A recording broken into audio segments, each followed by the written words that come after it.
புரட்சி தலைவி அம்மா திறமையான விளையாட்டு வீரர்களை ஊக்குவித்ததோடு விளையாட்டுத் துறையையும் மேம்படுத்தியதாக இளம் வீராங்கனை கண்ணகி நகர் கார்த்திகா மற்றும் இளம் வீரர் அபினேஷ் ஆகியோருடன் கலந்துரையாடிய போது அஇஅதிமுக பொதுச் செயலாளர் புரட்சி தாய் சின்னம்மா பெருமிதத்துடன் தெரிவித்தார். ஏசிய இளையோர் விளையாட்டு கபடி போட்டிகளில் தங்கப்பதக்கம் வென்ற இந்திய மகளிர் மற்றும் ஆடவர் அணியில் இடம்பெற்ற தமிழ்நாடு வீராங்கனை கண்ணகி நகர் கார்த்திகா மற்றும் இளம் வீரர் அபினேஷ் ஆகியோரை அஇஅதிமுக பொதுச் செயலாளர் புரட்சி தாய் சின்னம்மா சென்னை போயஸ் கார்டன் இல்லத்திற்கு அழைத்து வாழ்த்தினார். அப்போது அவர்களுடன் கலந்துரையாடிய புரட்சி தாய் சின்னம்மா, மாண்புமிகு அம்மா ஆட்சியில்தான் திறமையான விளையாட்டு வீரர்கள் ஊக்குவிக்கப்பட்டதாகவும் விளையாட்டுத்துறை மேம்படுத்தப்பட்டதாகவும் பெருமிதத்துடன் கூறினார். அதேபோன்று விளையாட்டு வீரர்கள் ஒரு இடத்தில் தங்கி தங்களுடைய விளையாட்டு திறமையை மேம்படுத்த அனைத்து வசதிகளையும் மாண்புமிகு அம்மா செய்து கொடுத்ததையும் புரட்சி தாய் சின்னம்மா சுட்டிக்காண்பித்தார். இந்தியாவிற்காக தமிழ்நாட்டை சேர்ந்த வீரர் வீராங்கனைகள் விளையாடுவது என்பது பெருமைக்குரியது என குறிப்பிட்ட புரட்சி தாய் சின்னம்மா, உங்களைப் போன்ற வீரர் வீராங்கனைகளை காண்பது மிகுந்த மகிழ்ச்சி அளிப்பதாக கூறினார். மென்மேலும் விளையாட்டில் சாதிக்க வேண்டும் என்றும் வீரர் வீராங்கனைக்கு அஇஅதிமுக பொதுச் செயலாளர் புரட்சி தாய் சின்னம்மா வாழ்த்து தெரிவித்தார். பேப்பர் படிச்சுட்டு இருக்கும்போது ஒரு பையனுடைய பேட்டி பார்த்தாங்கம்மா பேப்பரில். அப்போனா டிவி யூடியூப் இவ்வளவு கிடையாது. அம்மா சிஎம் இருந்தப்போ சோசியல் மீடியாலாம் அவ்வளோ இல்லை. அப்போது டெய்லி பேப்பரில் வந்ததை பார்த்தாங்க. ஒரு பையன் சொல்கிறான், இது மாதிரி எனக்கு ஃபாரினர்ஸ் விளாட்றாங்க, நல்ல ஷூ போட்டிருந்தாங்க, என்னுடைய ஷூ சரியில்லை, இல்லைன்னா நான் வந்திருப்பேன்றான். ஒரு ஏழை வீட்டு பையன். அப்போ உடனே டக்குன்னு டைரி எடுத்தாங்க, நோட் பண்ணாங்க, நல்ல ஷூவாக வாங்கி கொடுக்கணும். இது மாதிரி இங்கேருந்து ஃபாரினுக்கு போகிறாங்க, அங்கே ஃபாரின் ஷூ ரொம்ப நல்லா இருக்கும், பசங்களுக்கு ஈஸியாக இருக்கும். நம்ம பிள்ளைங்க போகிறத நம்ம கவனிக்கலைன்னா எப்படி அப்படின்னு சொல்லி அதுக்கு தகுந்த மாதிரி செய்யணும்லாம் சொன்னாங்க. இந்த மாரியப்பன்னு ஒரு பையன் அம்மாவோட இதில் தான் போடுவாங்க.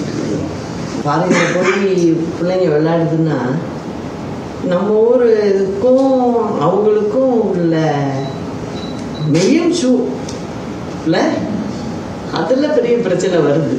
அது வரைக்கும் அம்மா ரொம்ப இதாக பார்த்தாங்க. நுணுக்கமான விஷயம். ஆமாம் ஆமாம் ஆமாம். அந்த ஷூவில் மிகப்பெரிய நுணுக்கம் இருக்கு. ஏன்னா தரம் அவ்வளோ அதிகமாக நல்லா இருக்கும். ரொம்ப முக்கியத்துவம் கொடுத்து அதை வெற்றிக்கு முன்னாடி கொண்டு வரங்கிறதுல விளையாட்டு மேலே அம்மா வச்சுருந்தா அவ்வளோ பெரிய பர்சனலாக பார்ப்பாங்க. அதே மாதிரி ஒரு டீம் சின்மையால் படிச்சுட்டு இருந்தாங்க. அவங்க ஏதோ ஸ்போர்ட்ஸுக்கு சின்ன பசங்க, இதெல்லாம் 10th. அதில் என்னுடைய அண்ணன் பையனும் இருந்தாங்க, சின்ன பையன். அங்கே தான் சேர்த்துருந்தோம். வந்திருந்தான். அவனோட ஃப்ரெண்டு ஒரு 15 பேரை அழைச்சிட்டு இருந்தாங்க. இங்கே தான் தங்கியிருந்துருக்காங்க. நம்ம வீட்டில் தங்கலை, அங்கே தான் தங்கியிருந்தான் அவங்க ஃப்ரெண்ட்ஸோட. அப்போது வீட்டுக்கு எல்லாரையும் கூப்பிட்டுட்டு வந்தான். சரி, எல்லாருக்கும் சாப்பிட்டு வச்சோம், எல்லா பசங்களுக்கும். இப்போ எல்லாம் சாப்பிட்டு போகும்போது, சரி நீங்களாம் எங்கே தங்கியிருக்கீங்க என்னன்னு அம்மாவை பார்க்கணுன்னு ஆசைப்பட்டுச்சிங்க அந்த பிள்ளைங்கலாம். அப்போ இவங்க ஆஃபீஸ்லேருந்து வந்ததும் எல்லாரையும் பார்க்க வச்சுட்டு அனுப்பிச்சி விட்டோம். அப்போ அம்மா சொல்கிறாங்க, பசங்களுக்கெல்லாம் எல்லாருக்கும் பணம் கொடுத்து அனுப்பு, எல்லோரும் உங்களுக்கு பிடிச்சதெல்லாம் வாங்கிக்கிங்க அப்படின்னு சொல்லி அனுப்பிச்சி விட்றோம். அப்போ நம்ம பையனை கூப்பிட்டு கேட்டாங்க, என்ன அங்கே என்ன சாப்பாடுலாம் பரவாயில்லையா, நல்லா இருக்கா என்ன அப்படின்னு கேட்டாங்க. இப்போ சொன்னேன், எங்கள் ஸ்கூல்லேருந்து எங்களுக்கு அலோவன்ஸுன்னு ஒரு அமௌண்ட் கொடுக்குறாங்க, அது பத்தவே இல்லை எங்களுக்கு சாப்பாட்டுக்கு அப்படின்னு சொன்னாங்க. அப்போ உடனே சிஎஸ்சிக்கு சொல்லி இங்கே செக்ரட்டரிக்கு உடனே இன்ஃபார்ம் பண்ணி, என்ன இந்த மாதிரி சொல்கிறாங்க பசங்க, வெளியூர்லேருந்து நம்பி விடுறாங்க, கவர்மெண்ட் பிள்ளை இங்கே வருது, அதில் நாங்களாம் பர்சனலாக செலவு பண்ணி சாப்பிட்டுருவோம் அப்படின்னு சொல்கிறாங்களே அப்படின்னு கேட்டோம். அப்புறம் அந்த அமௌண்ட்டை வந்து ஏற்றினாங்க. பசங்களுக்கு எப்படி போகிறோம், கிராமத்துலேருந்து சென்னைக்கு வராங்க, எப்படி போகிறோம் அப்படின்னு சொல்லிட்டு பண்ணாங்க. அந்த மாதிரி ஒன்றும் பர்சனலாக எடுத்துக்குவாங்க, எடுத்துக்கிட்டு செய்வாங்க. அதெல்லாம் நினைக்கும் போது ரொம்ப கஷ்டமாக மிஸ் பண்ணுறோம்.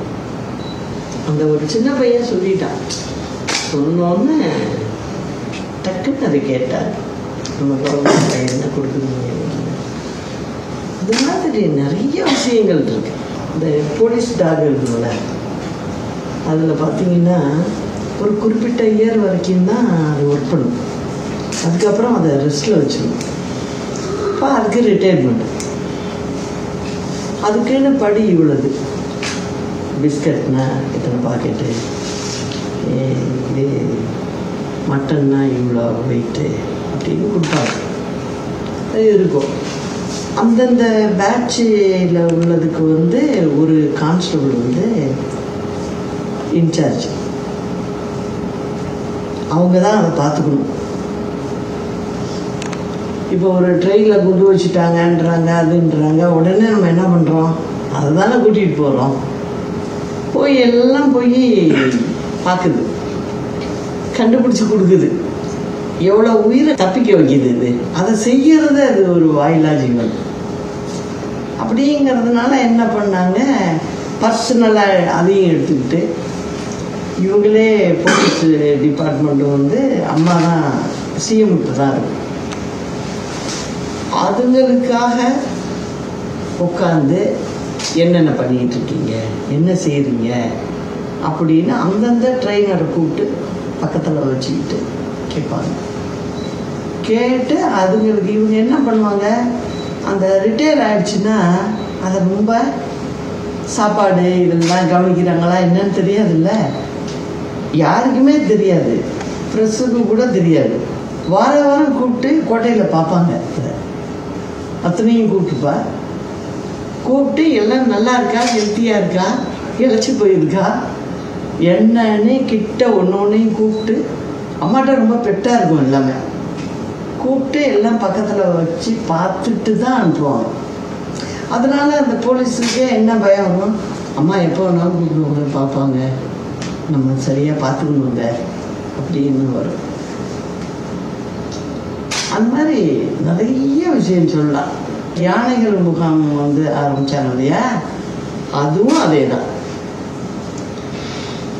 நாங்கள் குருவாயூர் கோயிலுக்கு போயிருந்தோம். அங்கே போயிட்டு சாமி கும்பிட்டு வரும்போது அங்கே உள்ளவங்க சொன்னாங்க, இந்த மாதிரி எங்களுடைய யானையெல்லாம் வச்சுருக்க இடத்த போய் பார்க்குறீங்களா அப்படின்னு.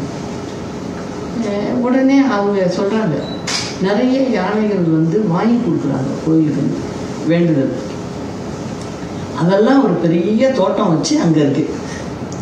ஒரு பக்கம் வாழைத்தோப்பு போட்டுக்கிட்டே இருக்காங்க, அதில் உள்ளதே அதுக்கு சாப்பாடு கொடுக்குறாங்க.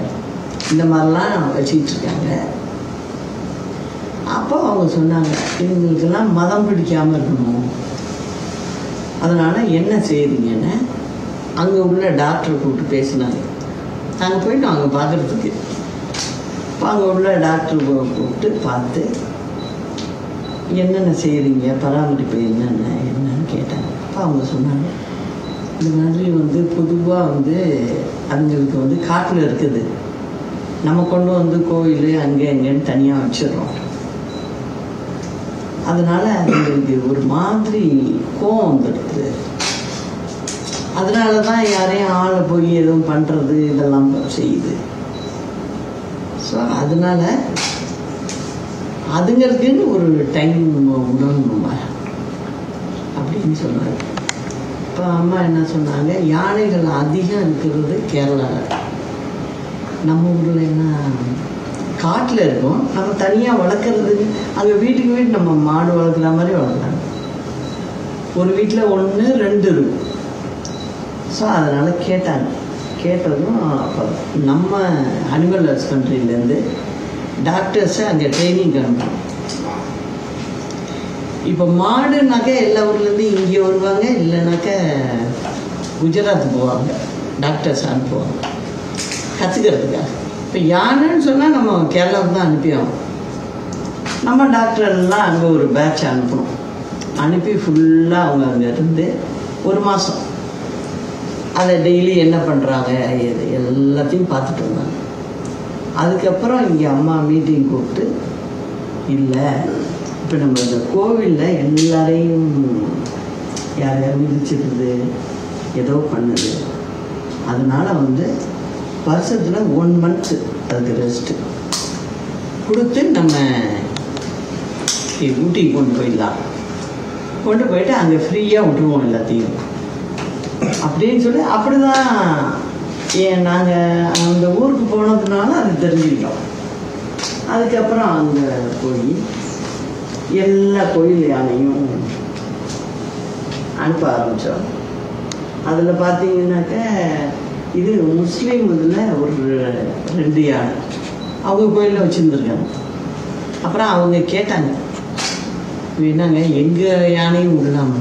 யானை ஏன்னா எந்த யானை யாருலன்னா எல்லாத்தையும் விடுங்க அப்படின்னு சொல்லி அப்புறம் எல்லாத்தையும் கொண்டு வச்சு நம்ம டாக்டர்ஸ்லாம் அங்கேயே டிவி போட்டு அங்கேருந்து கேரளாலேருந்து அவங்க ஏதோ நாட்டு மருந்தெல்லாம் ரெடி பண்ணி அது கொடுக்குறாங்க. அவங்க அதுங்களுக்கு ஹெல்த்துக்காக அவங்களே வர சொல்லி அதெல்லாம் கொடுக்க சொல்லி எல்லாம் செஞ்சுட்டு ஃபஸ்ட் இயர் அனுப்பும்போது எல்லாம் கொஞ்சம் சேட்டை பண்ணிச்சு, வண்டியில் ஏற பயந்துது.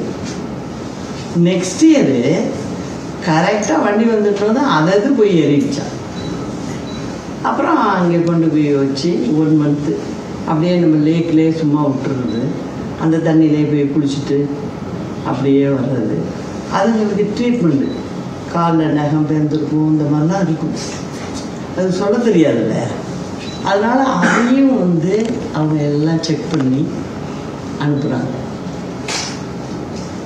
இதெல்லாம் எப்படி உருவாகுதுன்னா, நம்ம ஒரு இடத்துல போகிறோம், கேட்குறோம், அவங்க சொல்கிறோம், அதுக்கப்புறம் தான் இதை நம்ம ஆரம்பிச்சோம். அந்த மாதிரி ஒரு சிஎம் அதுதான் ரொம்ப கஷ்டம். இப்போ அது ஒழுங்காக நடந்துக்கிட்டு இருக்கு. அது பற்றி பிரச்சனை. நம்ம டாக்டர்ஸும் இப்போ நல்லா டெவலப் ஆகிட்டாங்க. இப்போ அதுக்கு ட்ரீட்மெண்ட் கொடுக்குறது எல்லாமே பண்ணுறாங்க. எனக்கு உங்களதெல்லாம் பார்த்தது ரொம்ப பெருமையாக இருந்துச்சு. நம்ம தமிழ்நாட்டு பிள்ளைங்க வந்திருக்கு, அதுவும் 2 சேர்ந்து வந்திருக்கு இல்லையா, பெரிய விஷயம்.